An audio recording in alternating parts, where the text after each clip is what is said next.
አውሩ የሷ ስልክ ያላችሁ እሷ የምታወሩ እኔ አብርሃም አሁንም ወደ ሄርሜላ ይቅርታ ጠይቆ ምን ብሎ ወደ ሄርሜላ ቢመጣ አይሆናትም። ምክንያቱም መሰለሽ ልጅ እኮ ናት ወላሂ ለሱ ራሱ አትገባ 19 ዓመቷ ነው። ለሱ ራሱ እኮ አትገባ መስዋዕኮ ፍቅር ይዟት ነው ፍቅር ውር ነው በማለት አፍቅራው ነው እንጂ ይሄን አይደል ለሱ ሰግዳለት የምትኖር ሰው ናት እንዴ? ደግሞ የመጀመሪያዋ ነው እሱ አብርሃም። በጣም ታሳዝናለች በእውነት ፊቴ ለሄርሚ ነው የምለው። እኔ ግን በበኩሌ ያችን ነቀዘ አሁንም እንደነቀዘች ነው ያለችው። አሁንም ይሄ ልጅ አይሆናትም። የምታወሯት ከሆነ አይሆናትም። እመቤቴን አይሆናትም። እሷ ተመልሶ ቢመጣም አይሆናትም። ምክንያቱም ሰማይና ምድር ናቸው። ሄርሜላ ስርዓት አላት ምን አላት። ይሄ የለመደው በጥፊ እየተላጋ መኖር ነው በዛች በጃርት ሚስቱ እንጂ ክብር ተሰጥቶት ሲገባም ሲወጣ ማዕድ ቀርቦላት በዚህ ዘመን የከተማ ልጅ ሆና ማን ነው የባሏን ጫማ አውልቃ ካርሲ አውልቃ እግርህን ልጠምትለው? እስኪ ንገሩኝ። ወላሂ ምስኪናት ልጅቷ በጣም ማን ነው የሚለው? ይሄ ምንድነው የሚያሳየው? አስተዳደግ ከቤተሰብ ነው። እናቷ ክብር ሰጥታ ስላሳደገቻት ምንም ራሱን ስቶ ወደ ቤቷ ቢሄድም ጫማውን አውልቃ ካርሲውን አውልቃ ወሬ እንኳን አላበዛችም። ገለልን ታጥም ነው ያለችው። መናገር ይችላሉ። በእነሱ ላይ እኮ ስደት ነበር። በጣም እየዛተች ነበረ። እየታከም ስጋዋ ስንቴ ከልከላ ቤት ሁሉ እንደገና በምሽት ትግስት አድርጎለት አብርሃም እንደዛ በእግሩ ማለት ነው ጣፍቶ የሄደበት ሰዓት አለ አይደል? እንደ ቪዲዮ እኮ ተሰርቷል። በዛ ላይ እንዳይታከም እየተባለ ታክሟል። ሆስፒታል ሄዶ እንደዚህ ተብሎ ውሸት እኮ ነው። ውሸት ነው የምትናገረው። እና ለማንኛውም እስኪ ተረጋጉ። እንግዲህ ተባብላችኋል፣ ተረጋጉ። እኔ እንግዲህ የነሱ ተመልካች ዩቲዩባቸውን አላየም። እዚህ ጋር እንደ ሴት ቆሜ አሁን ከትናንት ወዲያ የተሰራው ቪዲዮ ላይ ነው በጣም የተሰማኝ ብቻ ውሳኔው ሁሉ ይሰማ። ከዛ በኋላ ነው እርምጃ መውሰድ። ምክንያቱም ይሄ አብርሃም በትዕግስት ቪዲዮ ከአንድ ጀምሮ ማየት አለበት። በዛ ላይ ደግሞ ወንድም ልጅ ለምንድን ነው ከመሀል ያወጣው? ጥፋተኛ ሩታና ኤፍሬም እኮ ናቸው። ለሱ ጥያቄ የሚሆኑ ጉዜ ራሱ እኮ መናገር ነበረበት። ለምንድን ነው እኮ እኔም ያናደደችኝ እሷ ነች። አፏ ስር በሶ ጨብጣለች እንዴ ለአደለም በኮር ያልተናገረች ታዘጋ ቆማለች። ሁሌ የምትደረቢው ለነሱ ስለሆነ ነው ትላታለች ብላ ነው ነገሩ ቀስ እያለ ይውጣ ብላ ነው ዝም ያለችው እንጂ ቡዜ ለሩታ አግዛ አይደለም። ሙስታይል አትወዳትም ቡዜ እኮ ማለት ነው። ማይ ጋይስ ቡዜ እኮ ሩታ እንደምታረጋት ያወቃችሁ አይደል? ሚዲያ ላይ ደግሞ እንደዚህ ነው ማለት አልፈለገችም። ራሱ ይጨርስ ብላ ነው እንጂ በውስጥ ነግረዋለች። ትናንትናም እኮ ተናገረ። የነገርሽ ነገር እንዳለ ሆኖ አላመንኩም አላልኩሽም፣ ግን ከነሱ አንደበት መስማት ስለፈለኩ ነው ሳላምንሽ ቀርቻል አይደለም ብሏታል። ነግረዋለች። እሷ ደግሞ አሁን አከላይ ብትል ትጠመዳለች። ታውቂያለሽ እንጂ ነግረዋለች። ወልዳለች። ያቺ ደግሞ ወልዳለች፣ ልጁን ይዛለች። ነግረዋለች። ስለዚህ ያዩትን እኮ ገና እኮ ይሄ ነገር እኮ በዙሪያቸው አላለቀም። ገና ያዩትን እያንዳንዳቸው እየመጡ ይናገራሉ። ዳኒ ይመጣል በይ፣ ያስጠፉት ልጆች ሄርሜላ ጋር የወሰዱት ልጆች ይመጣሉ በይ። ገና ሁሉም ይጠየቃሉ። በዙሪያቸው እንዳለ ያሉት ይጠየቃሉ። ከዛ ዞሮ አዲሶች እስኪ ለአዲሶች ተራስቶ ጋይስ እስካሁን ያላወራችሁ አላችሁ። እጃችሁ ከስር ያልታያለ አንድ ሰው ብቻ ነው እንትን ራሱ የሚያደርግ። እኔ ያው ሚዲያ ላይ ወጥቼ አላውቅም፣ ግን በውስጥ እኔ ብዙ ሰው አውቃለሁ። ምንም የማዳም ሽንት ቤት ባጥም ማለት ነው እውቀቴን እኔ ሀገሬ ላይ ስለማውቀው ነው። ከጎንሽ ነኝ። 30 ምናምን ሰው ራሱ ፎሎ ያደረገች መልሽላቸው። እሺ እኔ ስለሚፈልጉሽ ነው። ተባብረን እኔ እዚህ ቤት ያሉትን ከዛ ስልክሽን ከሰጠሽኝ በውስጥም አሉ ልጆች ምንም ውሳኔ ላይ እንደርሳለን። ታያለሽ። እኛ ዝምታ ሰብረን ነው እንጂ በሄርሚ ቀልድ አናውቅም። ችግር የለው። ሰላም። ቆይ እንዴት ናችሁ? ሳሪ ቆይ እንዴት ናችሁ? አለሽ እግዚአብሔር ይመስገን። ሰላም እንዴት ናችሁ? ዋንዴ ቆይ እሺ እኔ አልሰማውም እና ምን እንደሆነ እስቲ ጥሩ ዜና ነው ወይንስ እንዴት ነው? ይሄ ሁሉ ህዝብ ምን ላይ ደርሳችሁ ነው? ሐሳባችሁ ሲሰባችሁ 200 ምናምን ሰው አብረሽን ዘግዝቄልሽ ነበረ። ከዛ እውነቱ ሄርሜላ እውነት ይውጣ ፍትህ ለሄርሜላ ብለን ከዛ አስነሱኝ አነሳውላቸው። ከዛ የዛሬ ቪዲዮና የነገ ቪዲዮ ይለቀቅ እንየውና የሄርሜላ ጥያቄ የሚጠይቃት ከሆነ ከዛ ዋንዴ ደግሞ በጣም አርጋ ገለጸች ስለ ሄርሜላ ስለ አስተዳደግ ስለ ሁሉ ነገር ስለምታውቅ 30 ጁናን ትስማሚያለሽ? ለምን ፕሮፋይል ስላደረግሽ እሱ ማለት ነው። እኔም እስማማለሁ። የምትከሱትና እንደጀመርኩ ልጨርስና ቆይ የምትከሱት እሷን ከተዋት ነው ወይንስ ለምን ስሞላ አይደለም? እውነቱን እሷ ላይ ከንደፈደፈ እውነቱን አውጥቶ ወደ እዛ ካልሄደ እንጂ እሱ ቢተዋት እንደው ግልግል ነው። አንፈልገውም። እዛ ይግማማ ከሚስቱ ጋር ከዛች ጋር ምን ችግር አለው? ስሟን አጥራ ነው ያለው። ስሟን አጥርቶልና ከዛች ጋር ይግማማ። ጥሩ ሐሳብ። አንድ ነገር ልናገር። ሐሳባችሁ ቆንጆ ነው፣ አይን ያለ ነው፣ በጣም የሚያጠነክር ነው፣ የሚበረታታ ነው። ቆንጆ ሐሳብ ነው፣ እስማማለሁ። አንድ ነገር ልንገራችሁ። እኛ ግን ምስክር ነን አይደል? እኛ ኦዲየንስ መቼስ አይናችንን አንክድም። ዋናው እኛ ነን። ከሀ እስከ ፐ እናውቃለን ሁሉንም። የምሬን ነው የምላችሁ። በጣም ነው ያበሳጨኝ የሷ ጉዳይ ማለት ነው። እንደዛ ከአንደበቱ ራሱ እንደዛ ብሎ መናገሩ ራሱ በጣም አናዶኛል። የምሬን ነው የምነግራችሁ ማለት ነው። ለምን መስዋዕት የከፈለች አንቺ አንገቷን መቅላት ብቻ ከሆነ የቀራት ለሱ እንዴ? አንገቷን ቆርጣ ለአብርሃም መቀጠል ብቻ ነው የቀራት ሄርሜላ ማለት ነው። ይሄንን ሁሉ እያየ እህት ብትሆንም አለች እቺ ገንዳቂ እኔ ይቅርታ አድርጉልኝ ለስድቤ ምናልባት እናንተ ካስከፋችሁ። እሷ እንዲህ ነው ብላ የእሷን ነገር እንደመናገር እንደገና ዝም ብላ አንቺ ተከርኖ ይብሰል ብላ ማለፍ የለባትም ነበረ። ስለ ሄርሜላ መናገር ነበረባት። ከነሱ ጋራ አንቺ እንደዛ ያንኑ ሁሉ መከራ አይታ ለፍታ እሱን ለማዳን ስትጣጣር ነበረ። የገዛ ወንድሟና ተሳማ ግን አብርሃም ልጆች ነበሩ። ለምንድን ነው ብዙ ያልተናገራችሁ? ለምንድን ነው እሷ የለችበትም ብላ በሚዲያም ሆነ በአብርሃም ፊትም ያልሽ እዛ ጋር ተናገረች። ለምን ቆመሽ አልተከራከረችም? አብርሃም እንዳለ አስረግታለች ማለት ነው። ግን እሱ እኔ ጠይቃቸዋለሁ እንደዚህ የሆንኩበት ምክንያት ምን እንደሆነ መጠየቅ እፈልጋለሁ። እሱ እኮ እውነቱን ደርሶበታል። ማን እንዲያደረጉ እኮ አውቀዋል። ያንደበታቸው ምን እንደሚሉ ለመስማት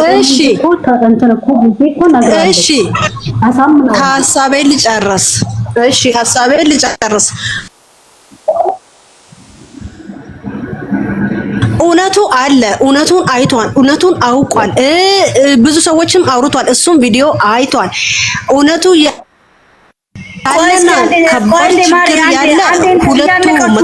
እያነቃችሁ እኮ ነው። ስራ ከሌላችሁ ለምንድን ነው ነካ የማታረጉት? ስክሪን እያነቃችሁ ነው። ተወያዩበት፣ አውሩበት።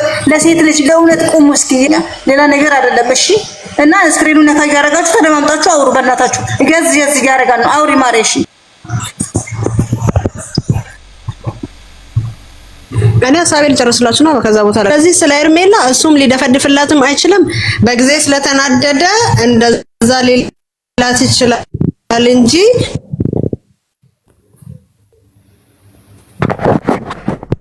ሙሉ ለሙሉ ሄርሜላ ናት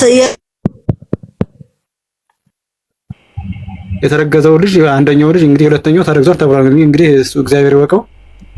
እና የተከመጀመረ ጀምሮ ሆስፒታል ሲገባ ምን ሲል ብዙ ጊዜ ጀምሬ እከታተላለሁ እነሱ እና ግን ማለትም እኔ በአንድ በኩል ሩታ በጣም ብዙ ጥፋት አለባት እያስመሰልሽ እየሆነ እንዳለ አውቃለሁ። ያራሱ እንደዚህ እንደማየው ማለት ነው። እንደምናየው በጣም ጥርት አደርጋለሁ። ከሩቅ እያየን ነው። እኛ ራሱ እኮ ቅርብ አይደለን። ትክክል። ቀጥል። እና ማስመሰል እና ያንም ደግሞ ሲቀጥል እዛ በኋላ መሀል ላይ እንደዚህ ተባለ፣ ክተት ተፈጠረ። እንግዲህ በስራ ላይ ሄርሜላ ጋር ያው ከሱ ጋር የሆነ ነገር ተግባቡ። እዛ በኋላ በዛ ክፍተት ተፈጠረ በባልና ሚስት። እሷ በዛ አጋጣሚ ተጠቀመች ማለት ነው። እና እሱ ወደሚፈልገው ሄደ ማለት ነው። ግን ያችም ደግሞ በጎን የዙራ ጥምጥም ትሄዳለች፣ እንደዚህ ትሄዳለች፣ ወደ ትመጣለች፣ ምን ትላለች። ሲጀምር ያ ሀብሉ ሲደረግ ነው እሱ እንትን ያለች የአንገት ሀብል ስታደርግለት ነው። በቃ በዚያን ሰዓት ነው እሱ እንትን ያለው። ትክክል። በቃ የአንገት ሀብሉ ጥሩ አይደለም። በቃ ሩት ያደረገችው የአንገት ሀብል ታብርሽ ላይ በጣም ችግር እንዳለበት እሱም ተጠራጥሯል። ግን አስገድደው ነው ያስደረጉት። ወንድምየውም ራሱ የፍሬም ይባላል። አሁን በዚህ ጉዳይ ላይ ተጠያቂ የሚሆነው ሄርሜላ ነች ወይስ ወንድሙና ሩታ ነች የሚለውን ሀሳብ ላይ እየተወያየን ያለ ነው። ትክክል ነው ያልከው። አሁን ተጠያቂ የሚሆኑት እነሱ ሁለቱ ናቸው ማለት ነው።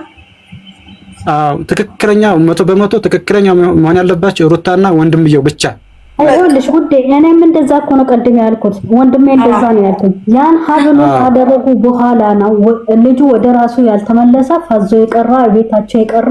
ከዛን ቀወዲ ነው ተጠያቂ ኤፍሬም እና ሩታ ናቸው እንጂ ኤርሚ እኮ የዛባ መጥፋታ ነው እንደውም ወደ ራሱ የተመለሰ እንጂ ደንዝዞ ነበር፣ ራሱን አያውቅም። እንዴት ነሽ ማሬ? ደህና ነሽ? ደህና ነሽ? እንዴት ነሽ? ደህና ነኝ አልሐምዱሊላህ። ሀሳብ አለሽ? አዎ። ምንድን ነው ሀሳብሽ? ሀሳቤማ ሰውዬው ለምንድን ነው ወደ ኤርሜላ የሚዞረው? የሚዞረው እሱ እኮ ነው ችግራችን ማሬ። ሁላችንም ዛሬ ጥያቄ ያላችሁ ምን ብላችሁ ትጽፋላችሁ መሰላችሁ? ሀብሉ ከተደረገና በኋላ ነው ሀብሉና ሰዓቱ ከተቀየረ በኋላ ነው እንደዚህ የሆንክ በላችሁ ጻፉ። እና ደግሞ ሄርሚ ከሱ ውጪ አያስፈልግሽም አይጠቅምሽም ብላችሁ ጻፉላት ዛሬ ስትመጣላችሁ። አዎ ውሸታም ነው ሰውዬው ራሱ አልታመመም፣ ውሸት ነው።